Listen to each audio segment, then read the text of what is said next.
Hello and welcome everyone.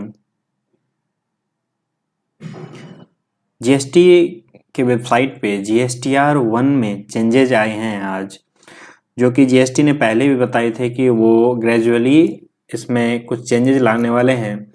तो अभी जो चेंजेज आया हुआ है वो हम देखते हैं कि क्या क्या चेंजेज अभी आपके जीएसटीआर 1 जब आप लोग फाइल करेंगे, नेक्स्ट टाइम जब भी आप लोग फाइल करेंगे तो आपको जीएसटीआर 1 जो ओपन होगा वो अलग तरीके से दिखेगा। कि जीएसटीआर 1 का जो चेंजेस है, तो जैसे हम लोग जीएसटीआर 1 फाइल करने के लिए जाते हैं, वो नेविगेशन का तो तरीका वही है। डैशबोर्ड से जाके सिलेक्शन पीरियड करते हैं और detail of outward supply of goods और सर्विसेज जीएसटीआर 1 में जब हम लोग पुट करने जाते हैं और प्रिपेयर ऑनलाइन का बटन करते हैं तो ये हमारे पास ओपन हो जाता है GSTR 1 detail of outward supply of goods और सर्विसेज का। यहाँ पे आपका GSTN, legal name, trade name, due dates और टैक्स पीरियड, फाइनेंशियल ईयर सारे यहाँ पे दिखते हैं। अब यहाँ पे एक चेंजेस लाया गया है। यहाँ पे आप देखिए ये ई इनवॉइस एडवाइजरी जो है, यहीं पे आपको एक बटन दे दिया गया है। तो जो लोग ई इनवॉइसिंग करते हैं उनके केस में ये बटन उनको क्लिक करना होगा और यहाँ से उनका ई इनवॉइसिंग जो है यहाँ पे आ जाएगा। जो सेकेंड चेंजेस की गई है जीएसटीआर 1 में, वो उसका जो लुक है जीएसटीआर 1 का, वो सारा का सारा रीग्रुप कर गया, रीचेंजेज कर दिया गया है। उसके जो टेबल्स थे उसको रीऑर्गेनाइज कर दिए गए हैं और टेबल को ग्रुप कर दिया गया है दो ग्रुप में। एक ग्रुप में आपको ऐड रिकॉर्ड डिटेल का ग्रुप बन गया है और दूसरा ग्रुप में सारे के सारे अमेंडमेंट्स वाले जो टेबल्स थे वो सारे के सारे अमेंडमेंट्स वाले टेबल्स को वहाँ पे कर दिया गया है। चलिए देखते हैं कि ये आपका जब ओपन करेंगे आप जीएसटीआर 1 अभी आप, तो आपको ये बिल्कुल न्यू लुक में एक जीएसटीआर 1 दिखेगा।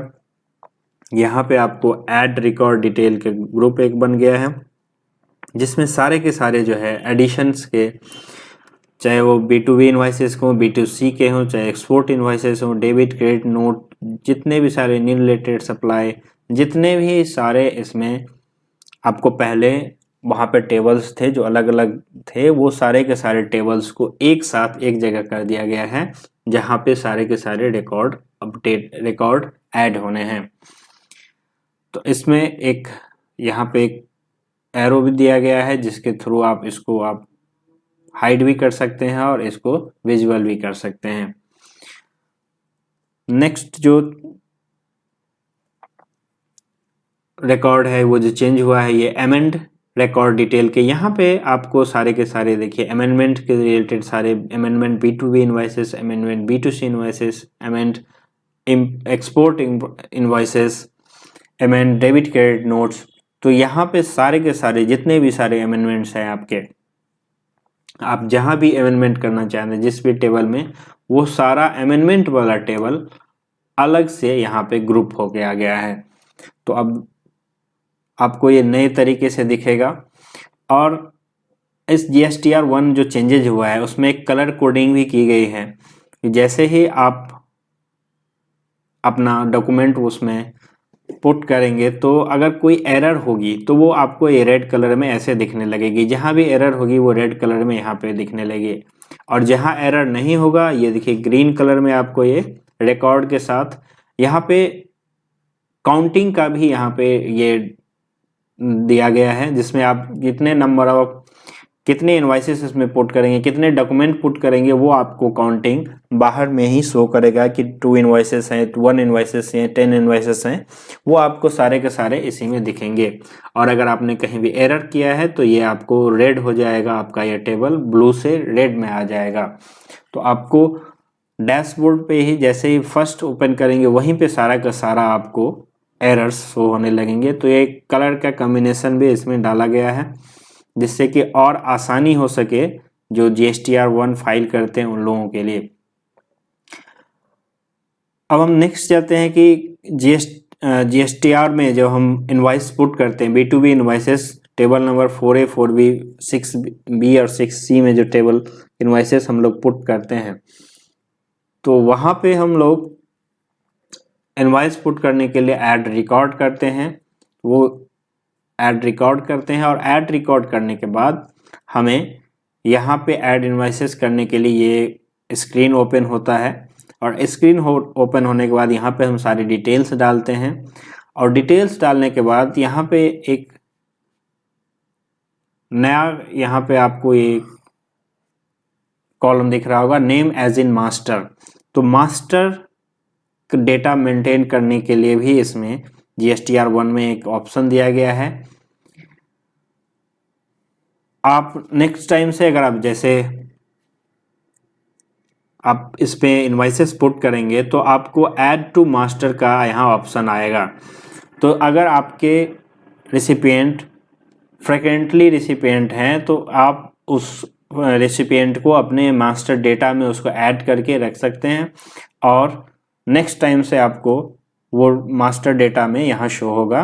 ऐसे करके आप add supplier recipient master data में जाएंगे, वहाँ पे जाके आप अपना सप्लायर को या रेसिपिएंट को आप यहाँ पे मास्टर डेटा एक बन जाएगा और उस मास्टर डेटा के साथ आपका जो है GSTR1 में और आसानी हो जाएगी इनवॉइसेस एंट्री करने में।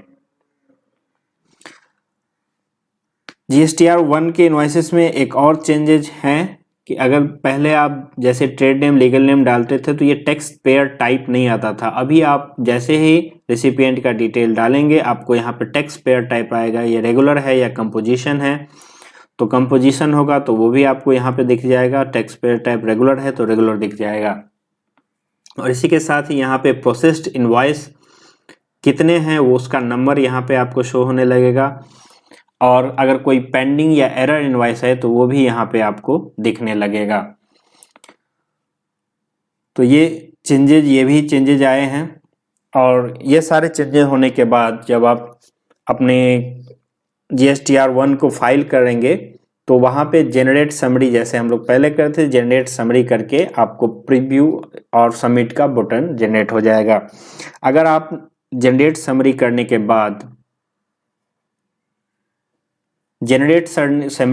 बाद कोई भी चेंजेस करते हैं किसी भी टेबल में तो आपको फिर से जनरेट समरी करना पड़ेगा और जनरेट समरी जब तक आप समरी जनरेट नहीं करेंगे, आपका समरी जनरेट जब तक नहीं होगा तब तक आपको सबमिट एंड प्रीव्यू का बटन नहीं दिखेगा, वो इनविजिबल हो जाएगा। और जैसे ही जनरेट समरी करके आप समरी जनरेट कर लेंगे देन आपको ये प्रीव्यू सबमिट एंड जो फाइल का बटन होता है वो वहाँ पे ओपन होगा और उसके बाद आप GSTR1 और या IFF जो भी आप फाइल करना चाहते हैं वो फाइल कर लेंगे। तो ये GST ने GSTR1 में चेंजेज किए हैं। कुछ और चेंजेस GSTR1 में आने वाले हैं, नेक्स्ट फेज में वो चेंजेस किए जाएंगे ताकि लोगों को फाइलिंग करने में प्रॉब्लम नहीं हो। आगे की और भी अपडेट्स के लिए आप हमारे चैनल को सब्सक्राइब कर लीजिए और कोई क्वेरी क्वेश्चन हो तो प्लीज़ यहीं पे कमेंट बॉक्स में आप कमेंट करके मुझसे पूछ सकते हैं। Thank you.